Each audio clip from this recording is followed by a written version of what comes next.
Hello friends, जय हिंद।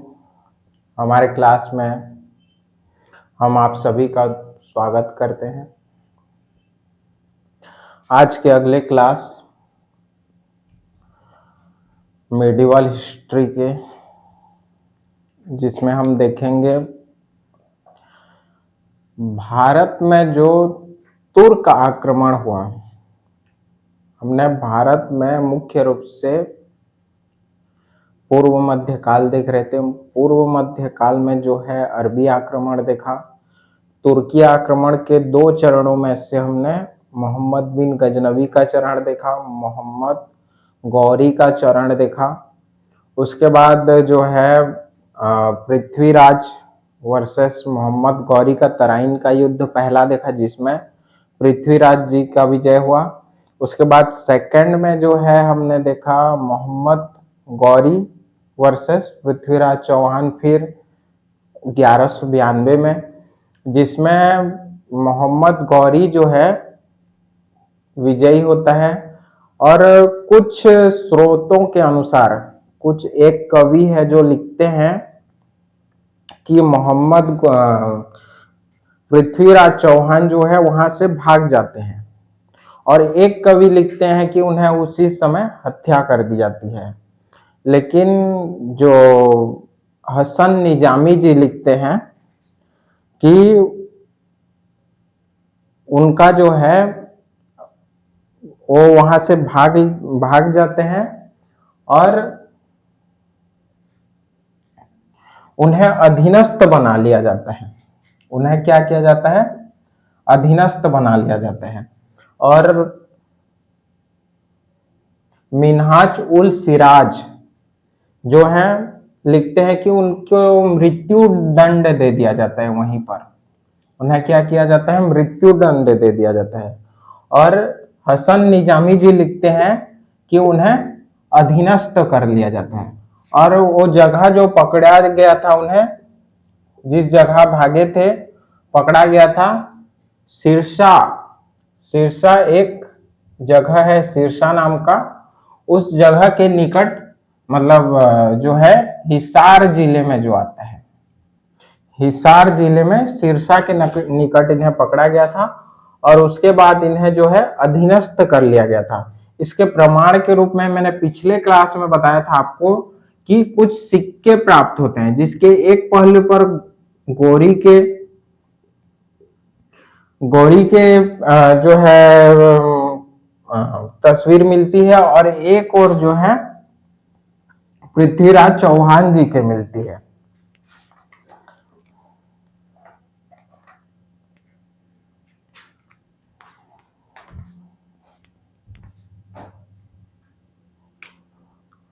एक और क्या होता है?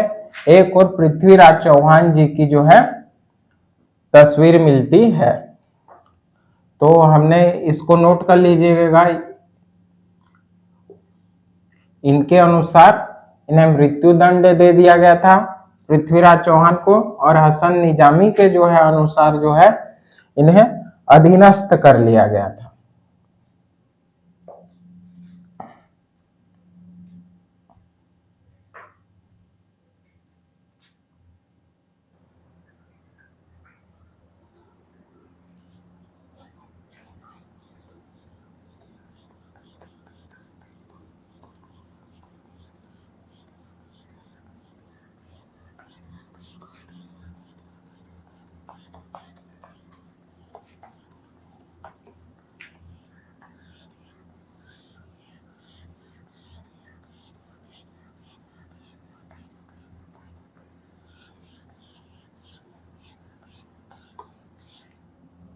अब भारत में जो है तुर्कों के विजय के कारण देखेंगे।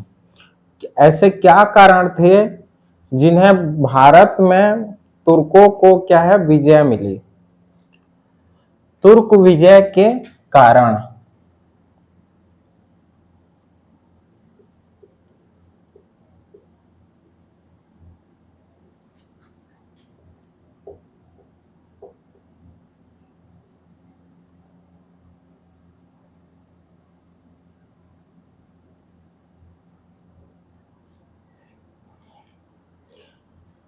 कारण में हम देखेंगे, पहला जो कारण है, एक तो है राजनैतिक कारण।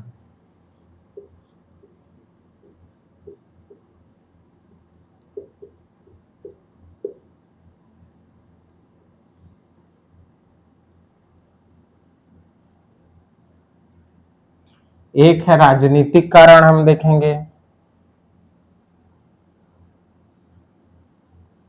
एक देखेंगे हम सैनिक कारण।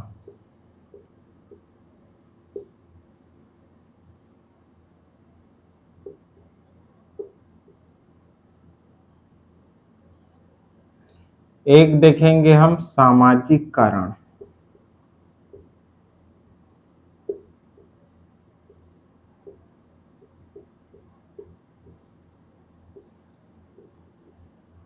एक देखेंगे हम धार्मिक कारण।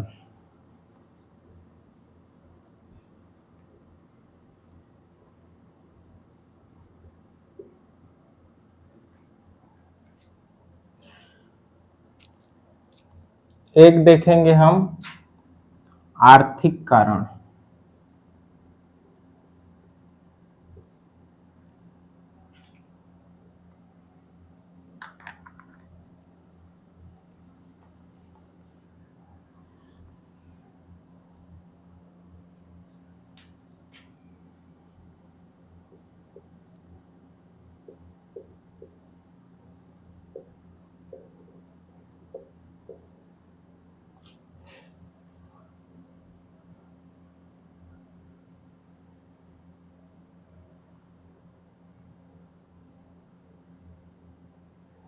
ये 5 कारण जो है हम देखते हैं। सबसे पहला आता है राजनैतिक कारण। राजनैतिक कारण को आप समझिए। उस समय जब भारत पर मोहम्मद गौरी का आक्रमण हुआ, मोहम्मद महमूद गजनवी का आक्रमण हुआ, उस समय भारत की जो राजनीतिक स्थिति कैसी थी? उस समय भारत की जो राजनीतिक स्थिति है बहुत खराब थी। सबसे पहला तो भारत में कोई केंद्रीय शक्ति जो है प्रबल नहीं थी। आप देखिए,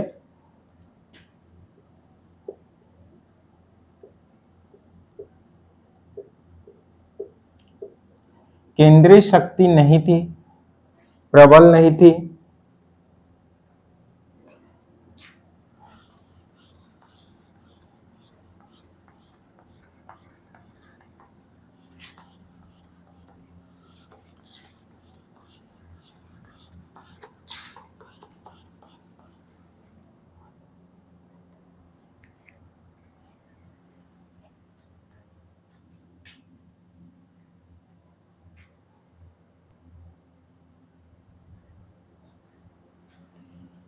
हम पहला कारण डील करेंगे यहां पर राजनीतिक कारण।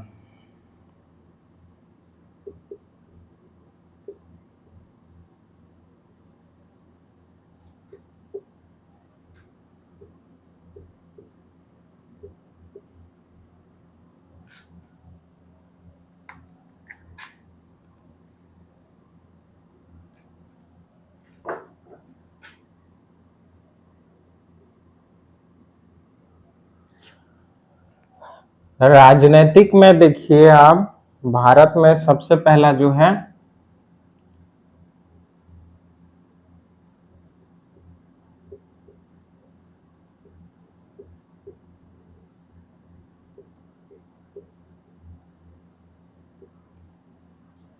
केंद्रीय सत्ता नहीं था। कोई केंद्रीय, और उस समय जो है राज्य छोटे छोटे भागों में विभाजित था। भारत जो है उस समय छोटे छोटे भागों में विभाजित था, छोटे छोटे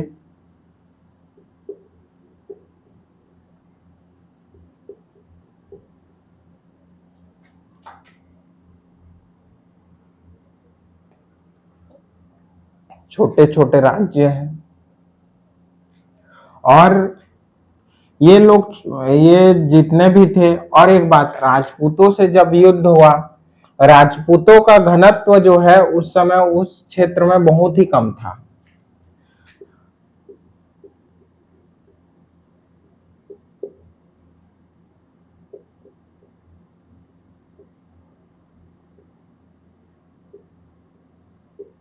राजपूतों का घनत्व क्या था, बहुत ही कम था उस समय।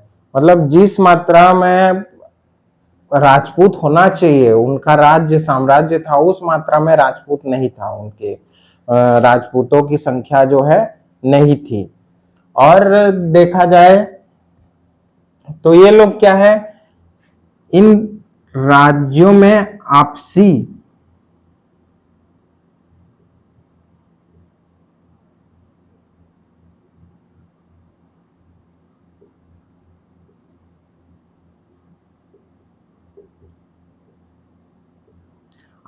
मतभेद होते थे, छोटे छोटे बातों को लेकर लड़ते रहते थे ये आपस में।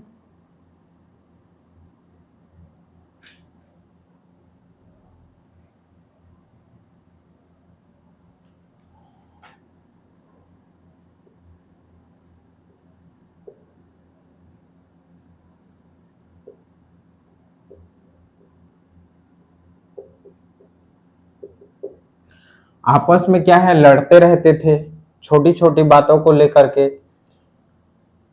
अब इतनी जो है भयानक स्थिति है, देखिए भारत में।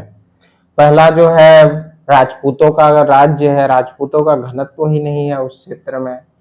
उसके बाद जो है, कोई केंद्रीय सत्ता प्रबल नहीं है। और राजा के उसमें भारत में धार्मिक राज्य था, और सेना क्या है, सामंतों के हाथ में होता था। केंद्रीय शक्ति क्या है, राजा के पास कोई बड़ी मात्रा में सेना नहीं होती थी।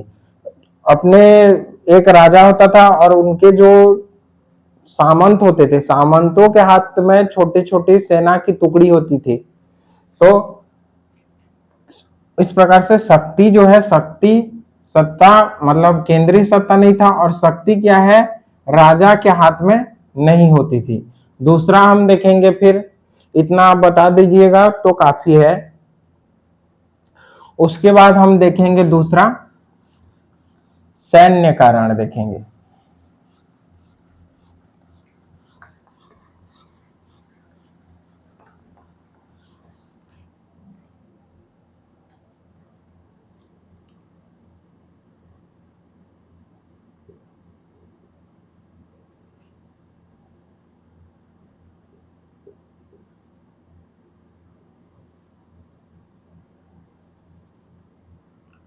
सैन्य कारण, सैन्य कारण में क्या है,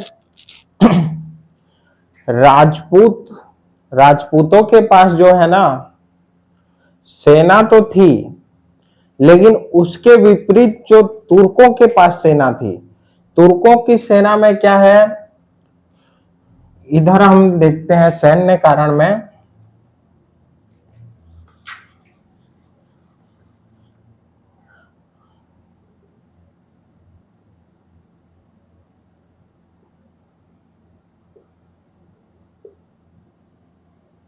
सैन्य कारण देखिए, एक तरफ है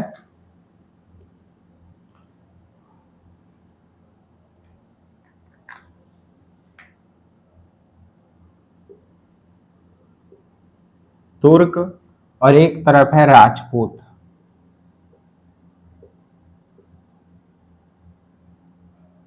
आप समझिए, तुर्कों के पास जो है, इनके जो कमांडर होते थे, उस सेना का जो चयन करते थे, वो गुणों के आधार पर, उनकी जो है क्षमता के आधार पर।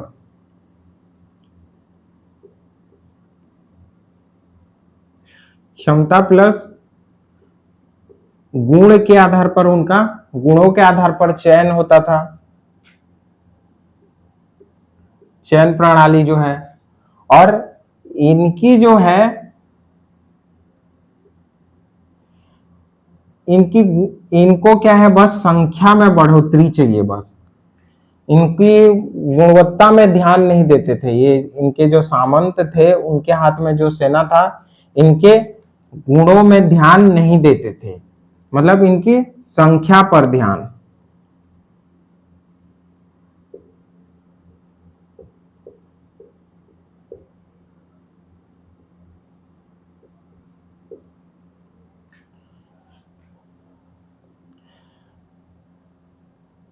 इनके जो है सैनिक भाई साहब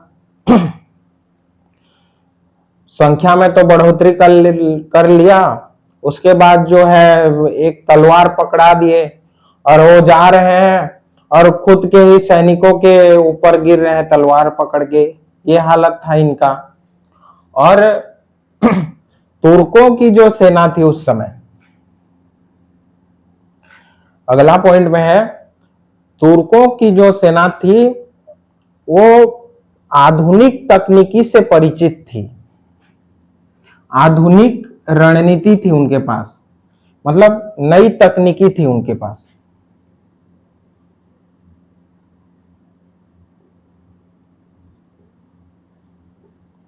नई तकनीकी थी।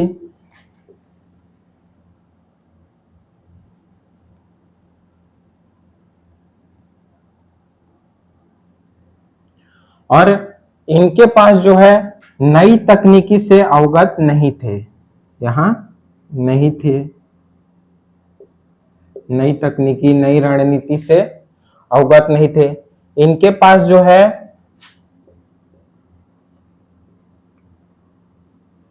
कुशल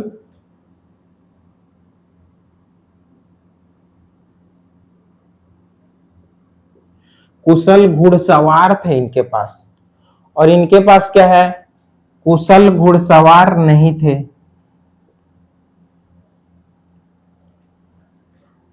इनके पास क्या है, अब देखिए, इनके पास कुशल घुड़सवार, और इनके पास क्या थे,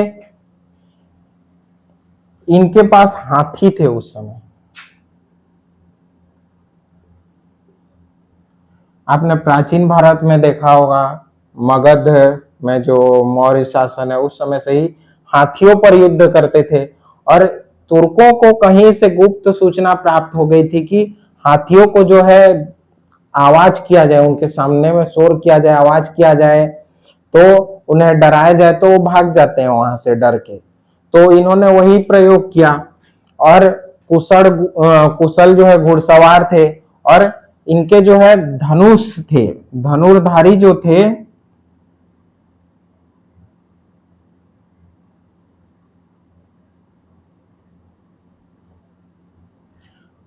धनुर्धारी या तीरंदाज कहेंगे, ये उत्तम, बहुत अच्छे, मतलब गुणवत्ता वाले, आधुनिक तकनीकी वाली थी।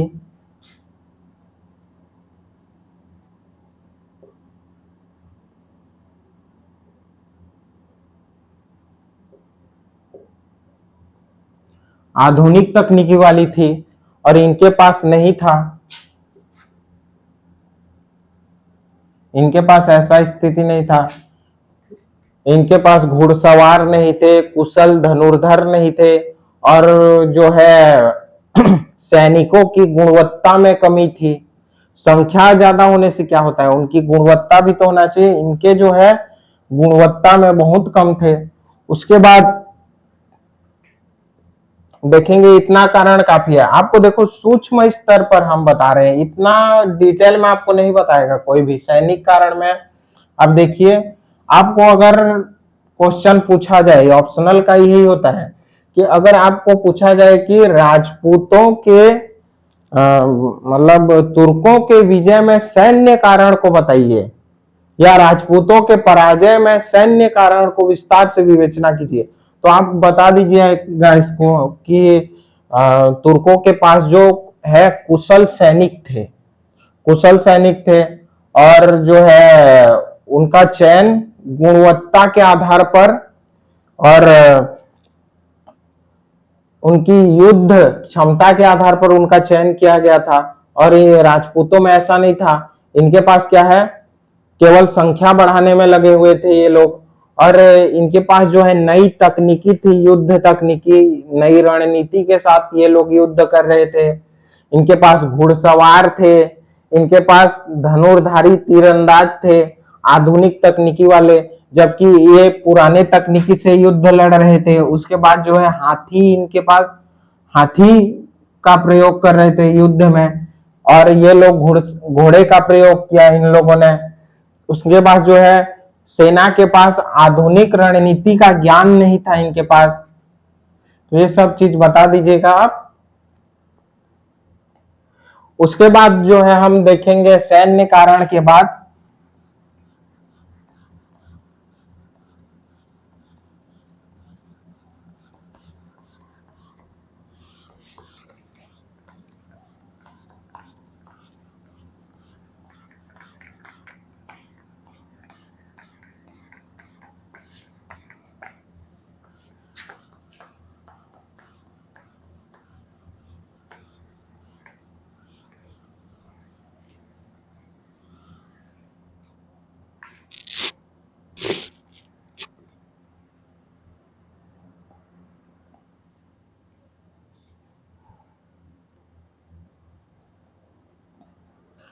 अगला हम देखेंगे धार्मिक कारण।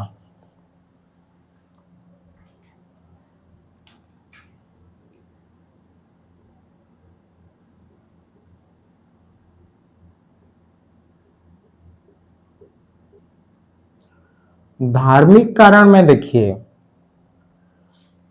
मैंने आपको बताया था उस समय खलीफाओं के नेतृत्व में जो है तुर्कों ने इस्लाम को कबूल किया।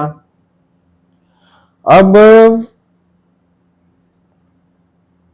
तुर्क लोग जो थे धार्मिक उत्साह से भरे हुए लोग थे। वो लोग इस्लाम का जो है प्रचार प्रसार करना चाहते थे। धार्मिक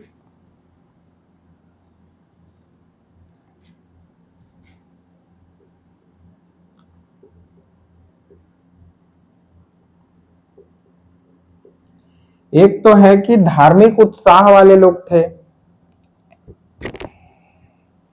और दूसरा है इस्लाम का प्रचार।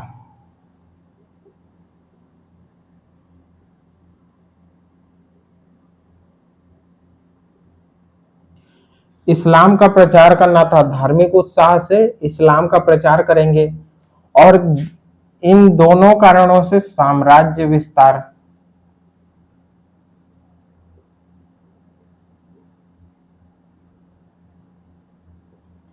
साम्राज्य विस्तार करना है। और उनको पता था कि अगर वो जो है युद्ध में अगर विजय होते हैं, युद्ध में क्या होती है उनकी विजय होती है, तो सारी दुनिया उनके कदमों पर होगी। क्या होगी? सारी दुनिया उनके कदमों पर होगी, सारी दुनिया को जीत लेंगे। और हार जाएंगे तो क्या हो जाएगा? हार जाएंगे तो जन्नत पहुंच जाएंगे, ये उनकी सोच थी। तो करो या मरो वाला सिस्टम था इनके पास। सबसे बड़ा जो है इनका साम्राज्य विस्तार था, साम्राज्य एकत्र करना था। ये एक बहुत बड़ा रीजन है। देखिए आप, आपको कहा जाए ना कि, और एक भी मतलब इसमें देखा जाए कि अगर जीत जाते हैं तो इनका जो है तुर्कों को जो है भारी मात्रा में इस्लामिक जगत में क्या है सम्मान मिला है और मिलना था। तो ये भी एक कारण बनता है कि इनका जो है आन बान शान में वृद्धि होगी, तुर्कों की जो है सारी दुनिया में जय जयकार होगी, और सारी दुनिया उनके कदमों में होगी, उतना बड़ा साम्राज्य मिलेगा। और अगर हार जाते हैं तो वैसे भी कुछ नहीं है, हार जाते हैं तो जन्नत पहुंच जाएंगे, ये उनकी सोच थी। अब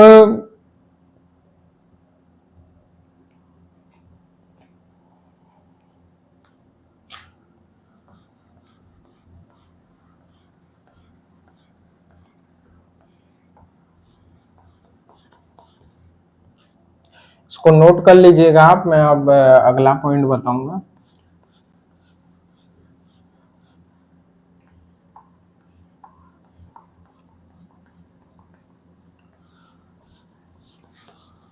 और इसके विपरीत जो है इनके राजपूतों के पास ऐसा कोई कारण नहीं था। उनके पास जो है उनकी कौम को ही बचाना था बस उनको।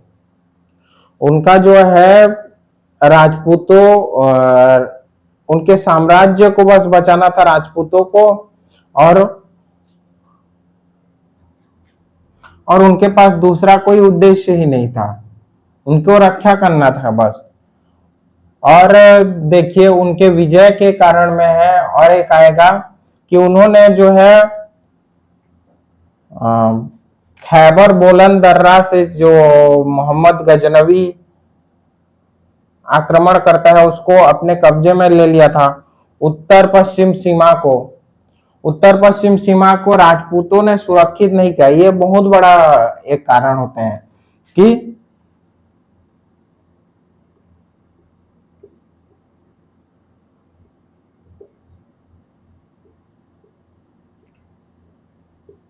उत्तर पश्चिम सीमा को जो है इन्होंने सुरक्षित नहीं किया था, इसको ढिलाई दे दी। और दिन रात जो है ये लोग क्या किए, प्रथम युद्ध जीतने के बाद ना इनको मोहम्मद गौरी की खबर है और ना ही कुछ, ये लोग जो है दिन रात जश्न में डूबे रहते थे।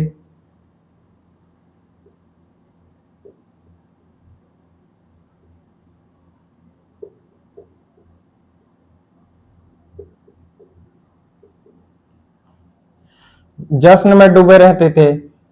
देखिए पृथ्वीराज चौहान ने जो है युद्ध के थोड़ा दिन, एक दो दिन पहले जो है मोहम्मद गौरी को एक पत्र लिखता है कि अभी भी दूसरा युद्ध के पहले कि अभी भी तुम्हारे पास समय है कि तुम यहां से लौट जाओ, हम तुम्हें बख्श देंगे। इसके जवाब में गौरी कितना चालाक था, क्या लिखता है देखिए। गौरी लिखता है कि मैं जो है अपने राजा से, वो कहता है कि मैं यहाँ का राजा नहीं हूं, मैं एक सेनापति हूं, मैं अपने ऊपर जो बैठा है किंग से मैं उससे पूछता हूं, उससे आदेश लेता हूं, उससे बात करता हूं और आपको बताऊंगा। अब देखिए कितनी मतलब ये एक पॉइंट वाला बात किया। अब ऐसा जवाब सुन करके राजपूत क्या हो गए, अब इनको लगा कि भाई गौरी तो आएगा ही नहीं, एक बार हार चुका है दूसरी बार आएगा नहीं। अब जब गौरी रात भर दिन रात युद्ध की तैयारी में भिड़ा है तो ये बेचारे लोग जश्न में डूबे हुए हैं। अब जो है सुबह पता चला कि गौरी सेना लेके आक्रमण कर रहा है, ये लोग जो है शराब के नशे में, किसी का सिर दुख रहा है, आधा नींबू पानी पी के युद्ध तलवार में पकड़ के चल रहा है, कोई रणनीति नहीं है इनके पास। तो ये हाल था।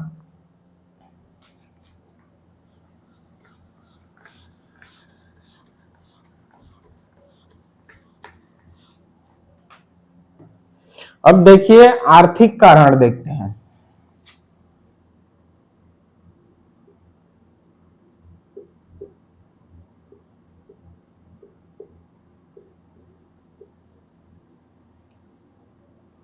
आर्थिक कारण, जिस समय तुर्कों का भारत में आक्रमण हुआ उस समय भारत क्या है, धार्मिक राज्य था।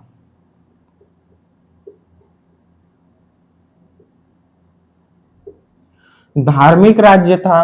धार्मिक राज्य होने के नाते यहाँ का मुख्य जो व्यवसाय है, यहाँ कृषि थी।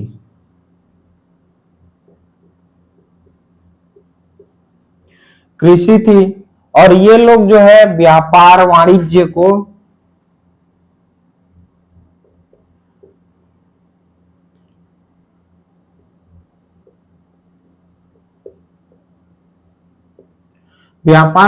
को क्या करते थे, ये लोग प्रोत्साहन नहीं देते थे, इसको ध्यान नहीं देते थे ये लोग। तो इससे इनको नुकसान क्या हुआ राजपूतों को, कि बाहरी दुनिया से जो है, बाहरी दुनिया से संपर्क टूट गया इनका संपर्क टूट गया। बाहरी दुनिया से संपर्क टूट गया तो आधुनिक युद्ध की जो तकनीकी है, आधुनिक युद्ध की तकनीकी से तो मतलब नए नए जो आधुनिक संसाधन है युद्ध के, वो सब इनके पास अवेलेबल नहीं हो पाया। और युद्ध की नई रणनीति, नई तकनीकी, नए धनुष जो आते थे उस समय, वो सब से क्या है, इन वो सब सामग्री जो है इनके पास उपलब्ध नहीं हो पाया। और इसके विपरीत अब देखिए तुर्कों के पास, तुर्क जो है व्यापार वाणिज्य को बड़ी मात्रा में प्रोत्साहन देते थे, उनका बाहरी दुनिया से जो है संपर्क था, उनके पास नई नई तकनीकी थी, युद्ध की नई रणनीति थी। तो ये सब आएगा आर्थिक में, ये आर्थिक कारण में आएगा। उसके बाद देखिए धार्मिक कारण में, धार्मिक कारण में जो है आप देखेंगे कि तुर्कों में, देखिए तुर्कों में धर्म के अनुसार या जाति भेदभाव ऐसा कुछ नहीं किया जाता था। कुतुबुद्दीन ऐबक, ऐबक को देख लीजिए आप। ऐबक जो है, ऐबक पहले क्या था, गुलाम था, जो दिल्ली की गद्दी पर बैठता है। ये कुतुबुद्दीन ऐबक क्या था, एक गुलाम था। और इसके विपरीत अगर हम भारत में देखें तो भारत उस समय क्या कर रहा था, जाति प्रथा कर रहा था, सती प्रथा, जातिवाद, धर्मवाद में लिप्त था भारत जो है। और उस समय जो है कुछ विशेष वर्ग के लोगों को ही युद्ध करने का नियम था इनके पास, और बाकी लोग जो है युद्ध, क्षत्रिय लोग ही युद्ध करेंगे, बाकी लोग युद्ध नहीं करेंगे, जबकि इनमें ऐसा कुछ नहीं था। और इनमें तुर्कों में क्या था कि जो व्यक्ति अच्छा युद्ध करेगा उसकी क्षमता योग्यता के अनुसार जो है उन्हें पुरस्कार दिया जाता था, पुरस्कार दिया जाता था। प्लस अब आपके पास ये उदाहरण है कि कुतुबुद्दीन ऐबक जो है कि एक गुलाम होने के बावजूद, गुलाम होने के बावजूद क्या है, दिल्ली की गद्दी पर बैठता है इसकी योग्यता के बल पर। लेकिन यहां देखेंगे, यहां ऐसा कुछ भी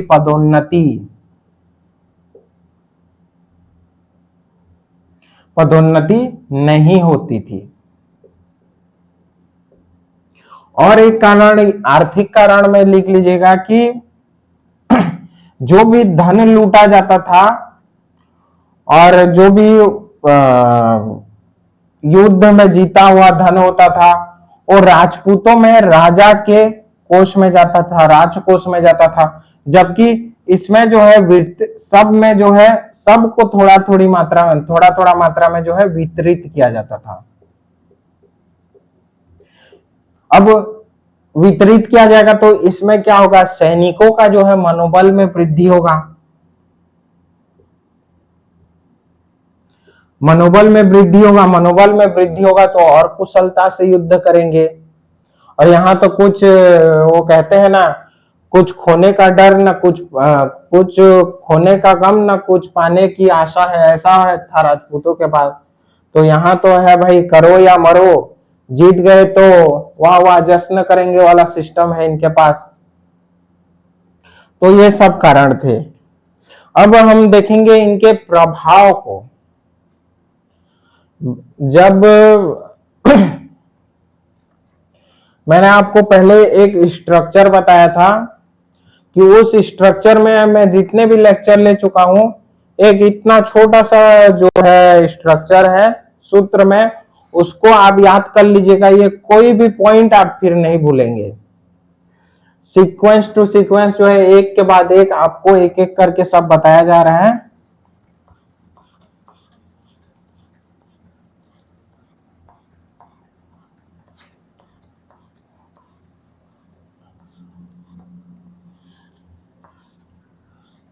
और हम आपको कनेक्टिविटी करके बता रहे हैं सब चीज को, आपको किसी चीज को रटने की आवश्यकता नहीं पड़ेगी यहां पर।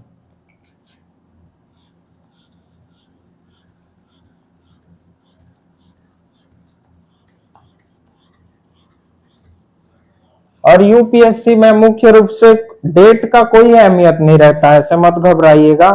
और जो जो डेट एक दो इंपॉर्टेंट है वो तो ऐसे ही याद हो जाएंगे, जैसे तराइन का युद्ध है 1191-92, महमूद गजनवी का जो आक्रमण है 1001 से 1027 तक, ये तो इजीली याद हो जाते हैं। उसके पहले जो है देखेंगे 712 एडी में जो है मोहम्मद बिन कासिम का आक्रमण। ये छोटा छोटा डेट आपको याद रहना चाहिए, बाकी डेट का कोई इंपॉर्टेंट नहीं है। लेकिन ये जो है ना, ये घटिया सवाल जो है ये राज्य स्टेट पीसीएस में मतलब आता है। इसमें स्टेट में, राज्य में जो है ना, इसको पूछ लेते हैं, इसको डेट वगैरह को। और छोटे छोटे जो फैक्चुअल क्वेश्चन होते हैं वो सारे छोटे छोटे एग्जाम में बहुत सारे आते हैं, तो इसलिए मैं डिटेल में थोड़ा सा जा रहा हूं ताकि आपको छोटे छोटे मतलब शून्य से लेकर शिखर तक कहीं भी आप एग्जाम हो जाए, आपका हिस्ट्री में आपका नहीं रुकना चाहिए। अब देखेंगे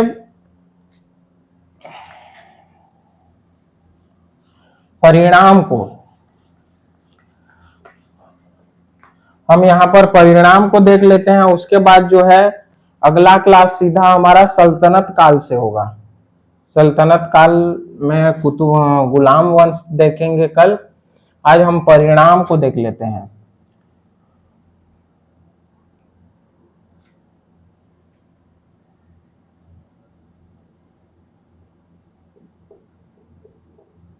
परिणाम या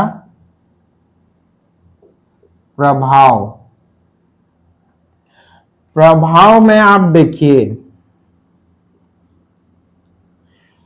एक तो है भारत में क्या हुआ,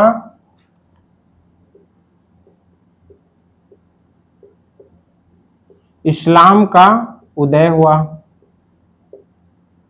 एक प्लस क्या हुआ, सल्तनत की स्थापना,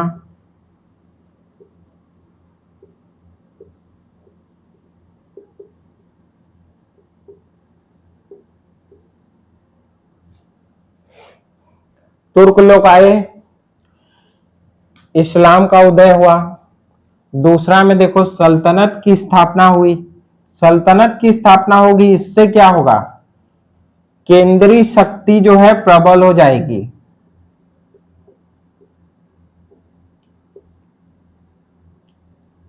केंद्रीय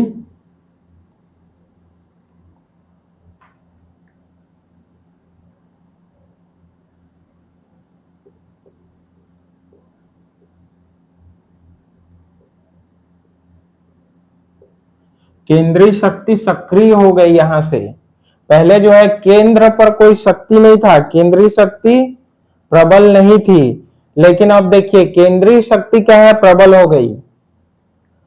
अब देखिए इनका जो है प्रभाव में आप देखेंगे इंडो इस्लामिक संस्कृति का विकास हुआ।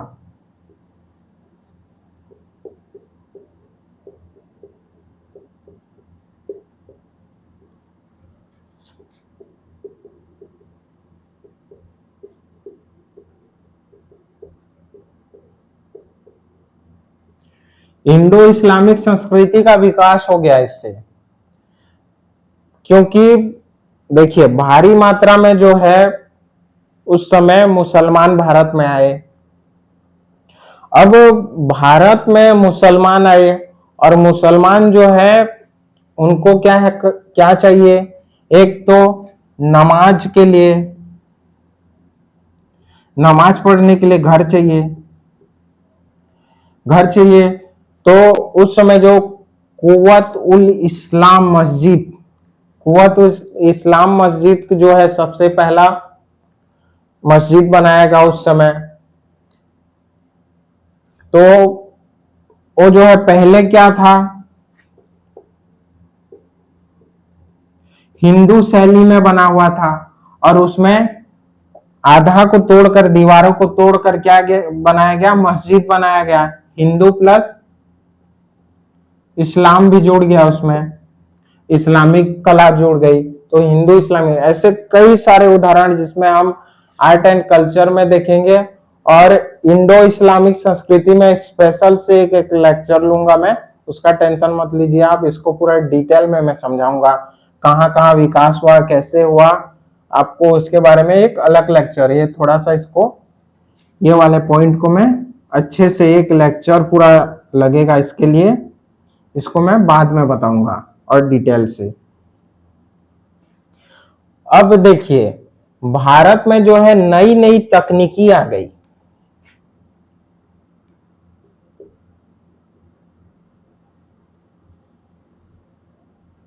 नई तकनीकी का विकास हुआ। चरखा, कपड़े, जो वस्त्र उद्योग है उसमें क्या उन्नति हुई। चरखा, चरखा में धुरी का प्रयोग किया गया। धुरी का प्रयोग, इससे क्या हुआ, एक समय में अगर 2 कपड़ा बनता है तो इससे क्या हो गई, यहां पर 8 कपड़ा बनेगा। इस गति से यहां पर तेजी आई। उसके बाद जो है कागज उद्योग।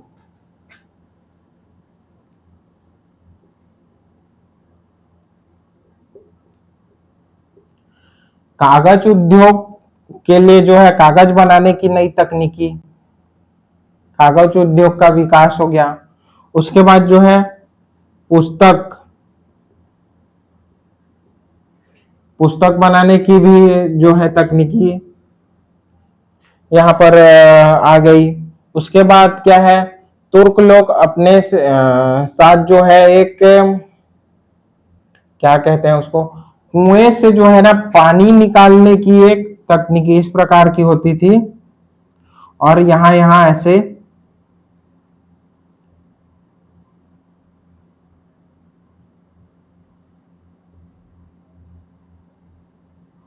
और यहां पर जो है बैल, बैल से फाना जाता था इसको, और इसमें ड्राम टाइप से ऐसे लगा होता था, ये घूमता था। तो क्या है, ये यहां पर जैसे कुआं है, ये कुआं से इसको ये घूमते जाता था ऐसे, और पानी निकलता जाता था। इधर बैल चल रहे हैं अलग से, इधर कुआं से पानी निकलते जा रहे हैं। तो इस ये भी तकनीकी वहां से लाए थे। तो ये सब आप बता दीजिएगा। उसके बाद जो है, अब देखिए ये तो हो गए सकारात्मक। अब भारतीय इतिहासकारों ने जो है मध्यकाल के शुरुआती जो है पूर्व मध्यकाल को, इसको डार्क एज कहा है। डार्क एज,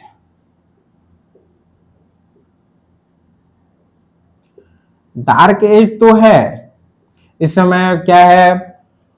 और देखिए डार्क एज तो है क्योंकि उस समय जनता को भारी मात्रा में नुकसान हुआ, व्यापार खराब हुआ, और जो है नई संस्कृति का विकास हुआ, लोगों को, मंदिरों को तोड़ा गया, धर्म पर बात आती है।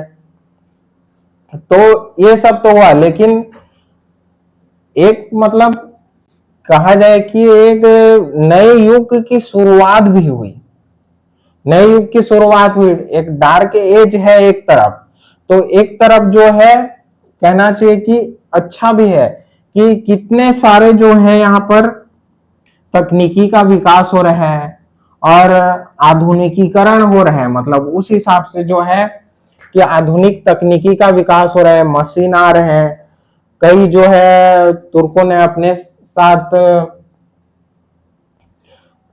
कुछ फसल भी लाए थे, कृषि का विकास किया था इन्होंने।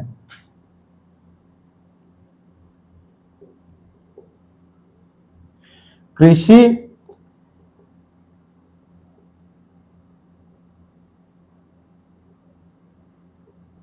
कृषि के विकास में कार्य, कृषि के विकास में भी बहुत सारे कार्य किए थे इन्होंने। नहरों का विकास कराई थी, और जो है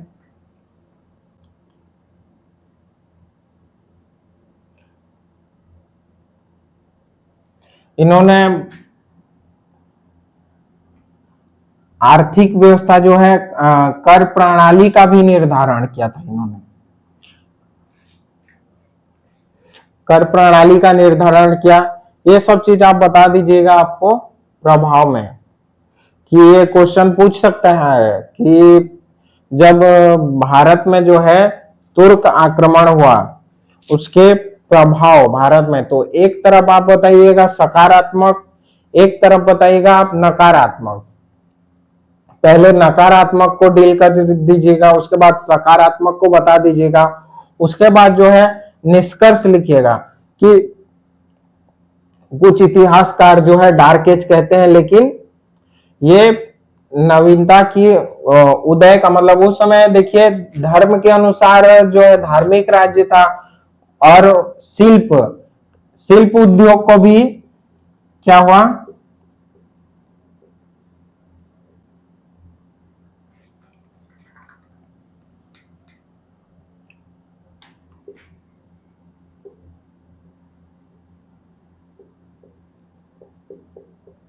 शिल्प उद्योग को मतलब प्रोत्साहन मिला, विदेशी व्यापार को प्रोत्साहन मिला,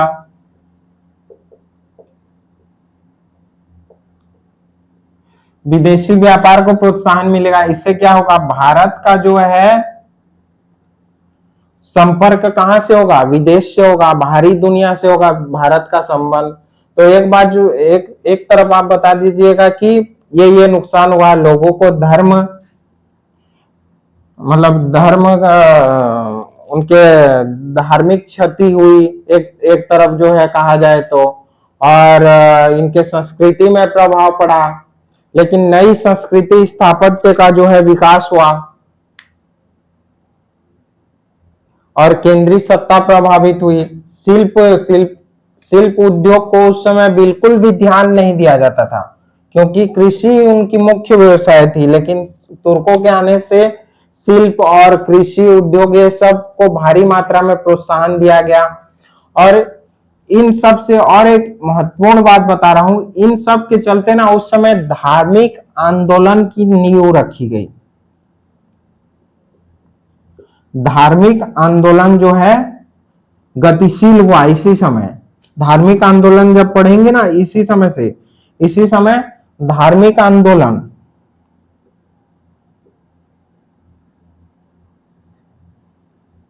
धार्मिक आंदोलन गतिशील हुआ इसी समय।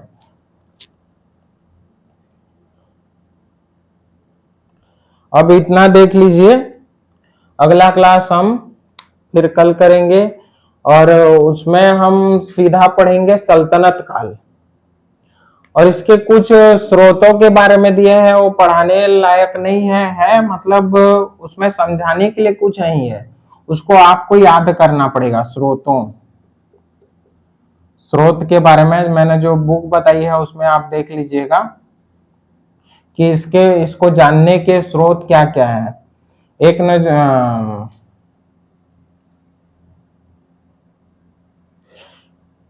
स्रोतों में एक आते हैं हसन निजामी जी,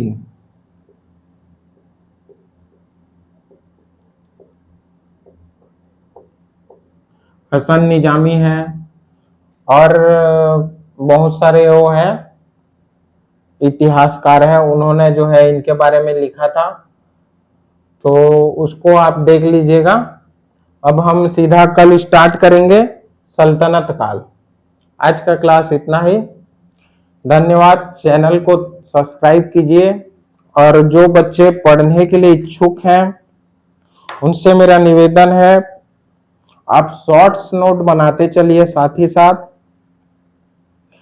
और हर पॉइंट को आप नोट करते चलिए, और आपको जो बुक बताएंगे उस हिसाब से और नोट्स आपको थोड़ा देख लेना है, और आपको इतिहास कहीं पढ़ने की आवश्यकता नहीं पड़ेगी, यहाँ पर बहुत डिटेल से आपको कवर कराया जाएगा।